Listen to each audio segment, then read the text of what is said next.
Welcome back, you hear Goldberg. Today we'll be talking about male agency and why it so frustrates modernistic rules about how dating's supposed to be in our society. So I was in the college library a couple weeks ago. In the graphic novel section, I saw this by Chester Brown, Paying for It. I said, that looks interesting, definitely want to check it out. This is not an action-packed superhero comic by any means. So if you want, go and get massaged by Captain America elsewhere. This is more of an existentialist biopic, or I guess memoir. And just to give you a basic sense of how it goes, Chester Brown is this cartoonist living in Canada. He's approaching middle age, and he's in a rather unsatisfying relationship with his Korean chick. It's obvious it's not going anywhere. They're still together, but to what degree and with what plans, not clear. She, of course, hits him with the, oh, well, there's this guy that I might want to hang out with if you're okay. And he accepts the inevitable. He says, okay, but because rent's expensive, they still cohabitate to split the cost. Now, inevitably, this dude comes over, and Chester has to sit on his bed, miserably hearing as she moans to this dude's rhythm. It actually escalates beyond that, and she dumps that dude, gets a more serious boyfriend, and that guy says, oh, that's creepy, your ex has to go. So he has to go MGTOW to some degree. He doesn't have a lot of income as a cartoonist, and he's wondering what's his next step in life. Now, obviously, you could look at this and say, Chester is a supplicator. He bends over, he tries to please women, even if they don't respect him. But that's where things get very interesting. Because looking at the guy, you might say it's over. His best hope is to just put a croissant on his head and oofy doofy max. Nothing else is going to happen. But he thinks, well, what about paying for play? And initially there's the resistance, oh, that's degenerate, oh, I can't do it. But he decides to take a gander, and it's awkward at first, but then he becomes a regular partaker in this abundant fruit for a number of years, which is how he was able to produce this quite sprawling memoir. And what's fascinating is that he goes from being this supplicating, bend over backwards for females to actually asserting himself in a way as a consumer. And that's what's so really made me want to do a video about this. So if a girl shows up and she doesn't look like the pictures, he says, no, I'm not partaking. Now you could imagine most guys in the West, they have no choice. If it turns out that she's a land whale, well, better roll it in flour and look for the wet spot because that's the best you're going to be able to get. There ain't a whole lot of options for average dudes, in particular dudes who, you lost your hair or whatnot, you don't have the best face.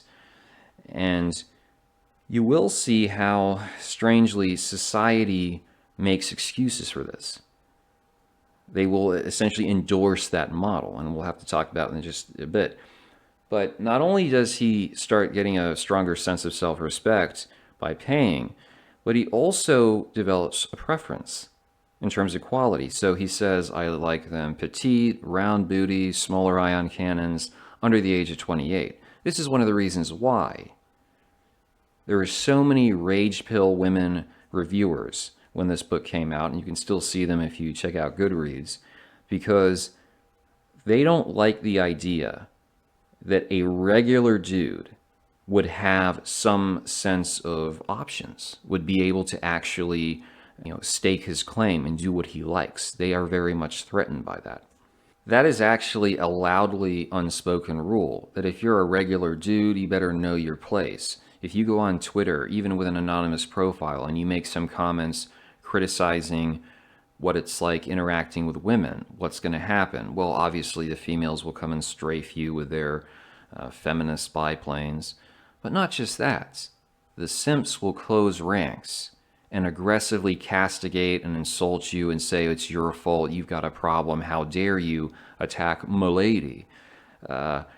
Remember when we were discussing Hinge, the dude who dedicates a full-time job to building his profile so that he can hope to get a match, hope to maintain it, maybe get a date, maybe become a simp. There are dudes that they're so afraid of the system being disproven, they will fight tooth and nail against anyone, including their fellow man, to protect that image. Think of the neoliberals who keep being the vanguard for the economic structure. You can present them with information, you can try to teach them, hold their hand. It does not matter. They subscribe to, I guess it's the old adage, do not bite the hand that fingers you. It's brutal. So someone like Chester is an anomaly, and it obviously is going to be attacked by society because that's the only way society can maintain its ridiculous contradictions. Rather than being about what men desire and need, it's the exact opposite. It's the whims, the capriciousness, the obsessions and fixations of women. This was a recent viral TikTok where this girl said she was putting her boyfriend on probation. He had to do a performance improvement plan if they wanted to stay together in the relationship. Yeah, you had a couple of negative comments, but for the most part, rah, rah, rah, you go, girl. This is a fantastic idea. Why? Because women get to decide. Now, if a guy came out and said, oh, I'm going to make my wife do a improvement plan. She has to lose weight. She has to be nicer. She has to cook better. He would be the worst person since Vlad the Impaler, the only exception being Vlad was actually sticking it in. But you just see how it functions. If a woman wants a guy who's tall, who's built, who's well endowed, who makes a certain amount of money, that's totally acceptable. If she, of course, has a preference for the face, let me tell you a story. Recently I asked this chick, what do you think of these male celebrities? And she's like, well, yeah, Henry Cavill is cute, and of course Chris Pine and Chris Hemsworth. And I said, what do you think of Adam Driver? She's like, oh, I never saw Star Wars. So she looks it up. And her first reaction, I kid you not, was, his face is not symmetrical. I'm just laughing here. This is what I wrote about in the Black Pill book. Women pay attention. Only the simps and the red pillars actually tell you this stuff doesn't matter. Now, some guys might get past that, but that's the first thing she says, not, oh, well, he's a tall guy.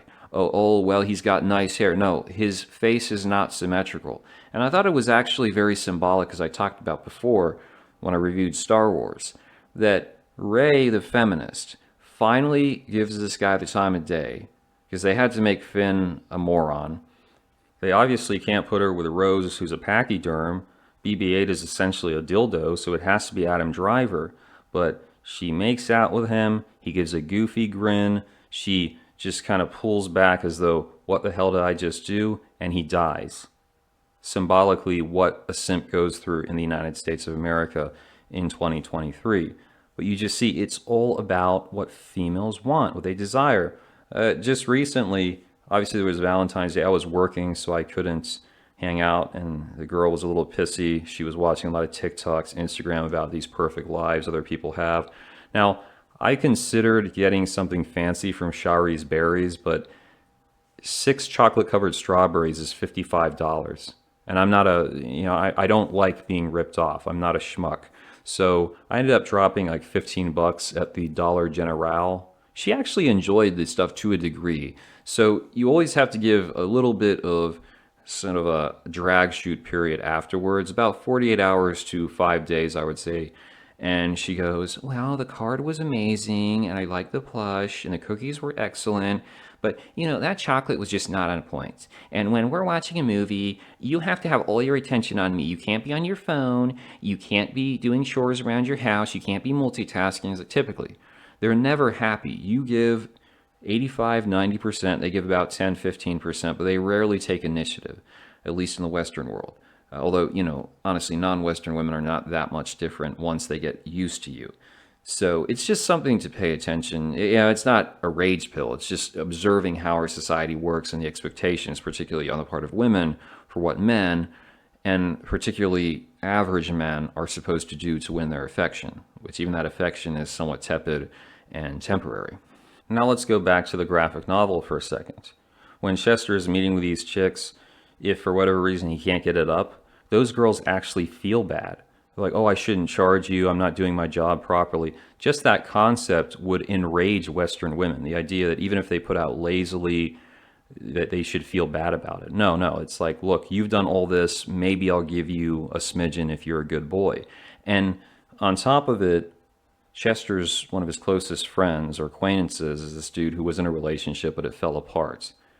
And he's an incel, but he's always angry. Oh, how can you do that? So disgusting. You're taking advantage of those women. But in reality, Chester has a very good rapport with these women. He empathizes with their position, like they're struggling financially or they can't make better money elsewhere, whatever it might be. It's just an extremely, it really grabs you, depending on how you look at things and your view of life. Because, myself, I've never done pay for play. I'm sure I could go overseas and just on exoticism alone, I've done it before.